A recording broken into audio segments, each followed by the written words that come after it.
best strategy po na na-apply niyo po sa in-apply niyo po sa inyong pong klase?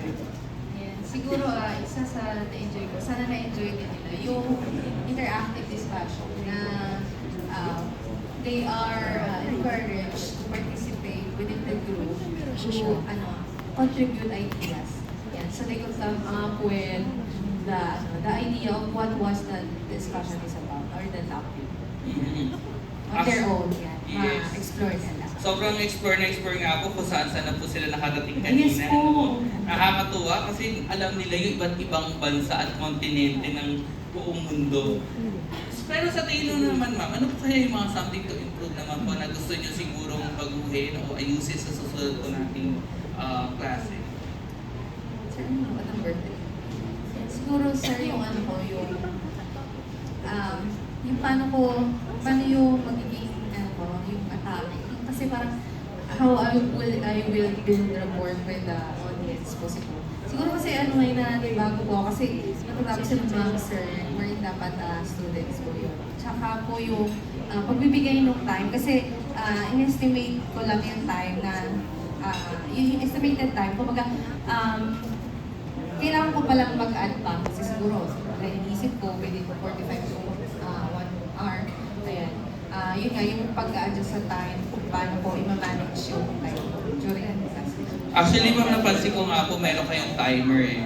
So, good thing po yun. Bakit po? Para malimitahan po at maka-mindset po yung ating po mga estudyante na hanggang doon na yung oras. Although, nagkukulang pala yung oras, I make sure na give them additional time kasi hindi po nila may bibigay yung talagang gusto nila ipakita. Yes, ma'am. Actually, yung kanina, dinagdag kayo. Pero, pasok pa rin naman po kayo sa oras. Kumbaga, yung susunod pong subject sa inyo ay hindi naman po magagalit kung may onting overtime. Tapos, ma'am, meron ako mga nakakatuwang mga napansin, especially in terms of the numeracy. Ayan. So, kasi yung thinking natin kapag numeracy, diba, laging addition, subtraction, dapat laging may mathematical equation. Pero natuwa ako dahil nagpa-graphics organizer ka. And that's one of the good thing naman po, ma'am. Since ang numeracy ay hindi lang naman po about sa computation, it's also about problem solving and also comprehension po ng ating po mga bata. Not only in terms of delivery of the lesson, pero at least nakapag-gabay po din. Okay, ma'am. Tapos, isa rin po yung inyong po mga cross and within the curriculum. Pwede niyo po ba ang kwentuhan po ng mga ibang curriculum? Since naituturo na po namin to ng past few years, may idea na po kami ano yung mga possible namin na touch with across curriculum. Yun po sa AP yung globalization. Ayan, they have discussed yung onshore, offshore. Although, within, yung ginamit namin is within the context of contact center. Kasi yung kanila is about manpower. Ayan. And siguro po yung business naman, yung within is meron tayong entrepreneurship design.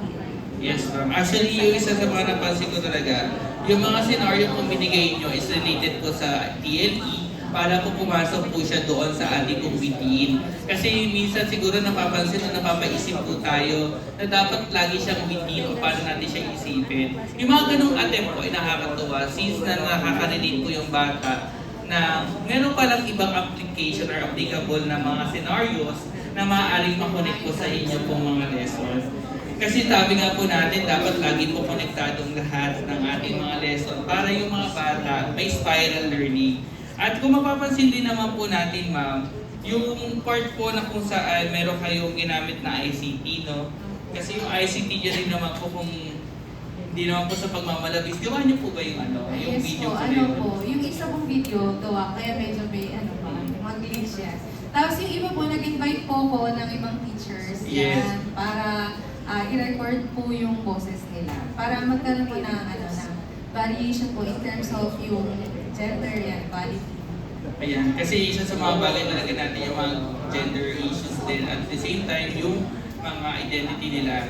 Tapos sa pansin ko din, ma'am, yung dagdag siguro natin yung sa credits ng video, po. Kasi that is a positive use naman po. Yes po. Yung pangalan po nila. Yes. Para yung positive use of ICT po kasi, kung mapapansin nyo po sa rubrics, kailangan po may credits po yung ating po mga videos. Ayan po. At the same time naman po, natuwa po ko dahil lumaingay na po ang lahat. Yes po. Ayan, so saway-saway naman po kayo So you manage the learning environment. Kahit medyo, siguro may edad na iba nating estudyante at medyo makulit na. Pero at least you manage it well. So in terms naman po man doon sa kaya sa ano nyo, in terms of the presentation naman po ng ating mga learners, ano po kaya yung mga nakakatuwang bahagi po na sa tingin nyo po ay pwede po nyo ulitin? Siguro po yung continue pa rin po ako yung sa collaborative work kasi I make sure naman na nagpa-participate din po kasi naikot din po ako and in case na may question po sila, I make sure na ma-address ko.